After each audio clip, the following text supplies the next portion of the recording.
que aqui é muito importante entender também. Porque veja, meus irmãos, que a religião, do ponto de vista social ou do ponto de vista cultural, é o instrumento de controle mais inteligente que o homem já inventou.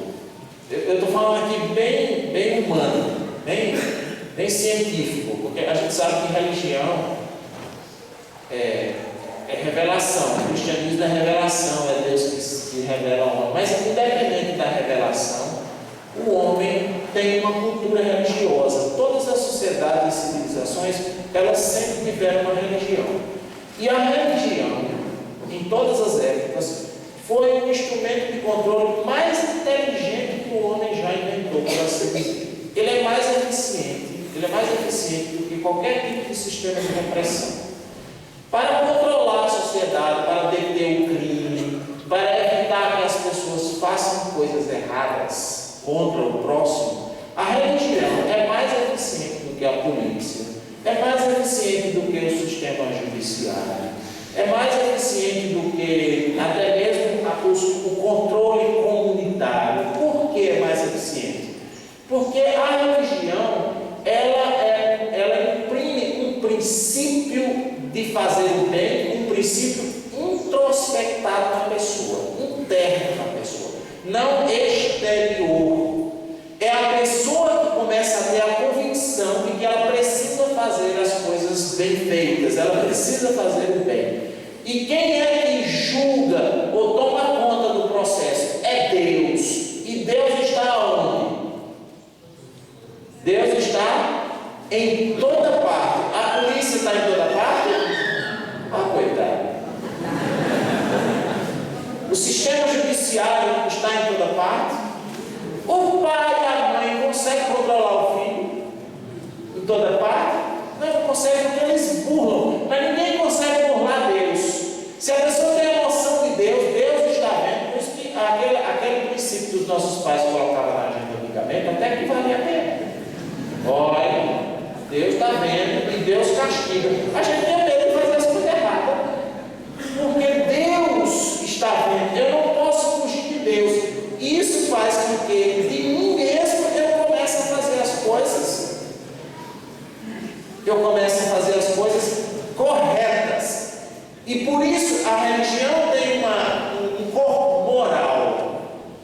Você pega os mandamentos da lei de Deus, coisa mais maravilhosa do mundo, né? Não matarás, não roubarás, não mentirás, não pecarás contra castigado. E quem é que vai te julgar? Deus. Vai te julgar? Deus. Em qualquer ambiente que eu esteja, eu preciso ter a consciência, eu tenho naturalmente a consciência de que Deus está me vendo. Portanto, eu faço o bem.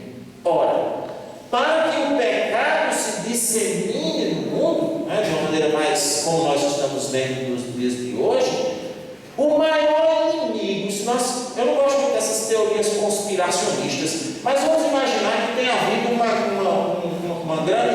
uma grande organização assim, para poder destruir o bem e implantar o mal no mundo. Né? Vamos imaginar que um grupo de pessoas tenha se reunido para dizer assim: nós vamos fazer o pecado agora no mundo se disseminar e ser legitimado socialmente, inclusive. Ops, desculpa, errei o botão. Aqui, nós vamos fazer isso daqui. Qual é o nosso maior inimigo? Quem é que nós temos que combater? Vamos imaginar que os camaradas se juntaram lá. Isso é metáfora, viu, gente? Não é que isso aconteceu, mas vamos imaginar que deixa de entender. Os camaradas se reuniram e disseram: nós vamos disseminar o pecado. Qual é o nosso maior inimigo? Quem é que a gente tem que combater? Quem é que vai nos combater? É a polícia? O sistema judiciário? Nem mesmo a família não é o nosso maior inimigo, embora a família seja um instrumento muito forte nesse sentido. Eles pensaram: o nosso maior inimigo é a religião, mais especificamente o corpo moral da religião. Então, se o nosso maior inimigo é a religião, vamos destruir a religião.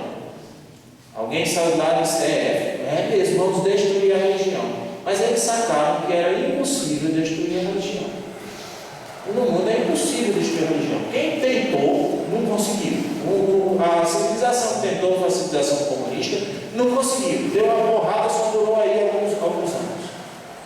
E não conseguiu, porque a religião persiste no homem.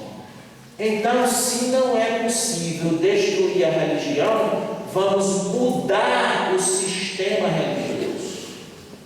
Que foi o que aconteceu, que é o que está acontecendo no mundo de hoje. Como? A principal inversão é esta. A religião, que sempre foi a criatura a serviço de Deus, hoje se transformou em alguma coisa onde Deus está a serviço da criatura. E isso é terrível, porque ela faz com que a pessoa peque, não viva corretamente do ponto de vista moral, mas sim com a consciência tranquila, porque Deus está com ela. Não falta religião, não falta. As expressões religiosas hoje reúnem multidões, não reúnem? Se brincar, é o que mais reúne gente, são as expressões religiosas. Se você pegar cantores religiosos, eles vendem muito mais discos do que os cantores seculares hoje em dia. Faz-se uma concentração e junta-se, chega-se a juntar 1 milhão de pessoas. E onde estão essas pessoas no cotidiano? Onde estão esses cristãos? Onde estão esses religiosos? Essas pessoas religiosas, elas estão buscando-se a si, mas estão com uma consciência tranquila, porque ela diz: eu sou religioso. Deus está comigo. No limite, eu já cheguei a ver uma pessoa orar a Deus para pedir para ser bem sucedido no assalto que ia fazer.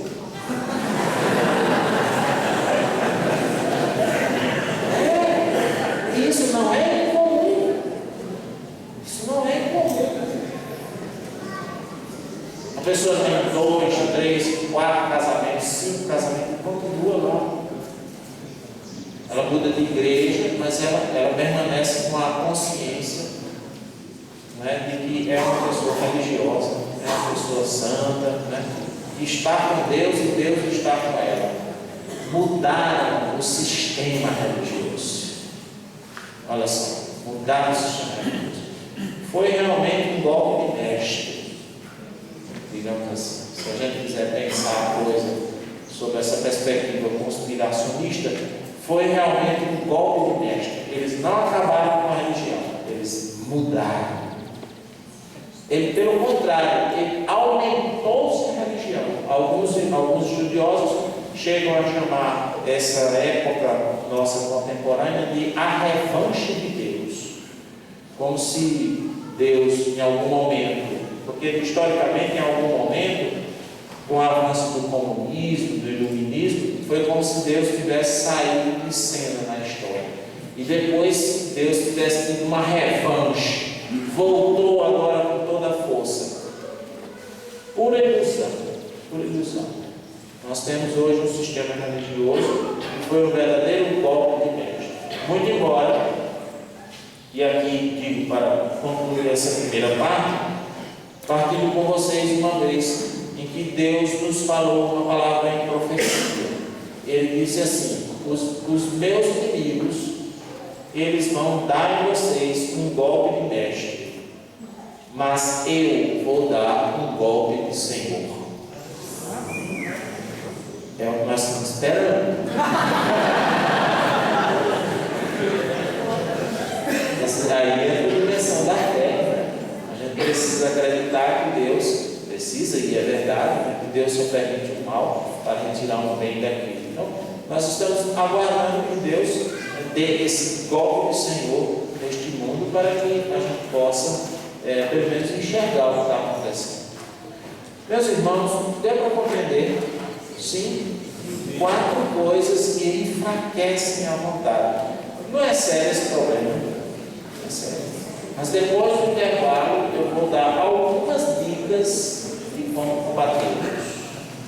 Ok? Louvado seja o nosso Senhor Jesus Cristo.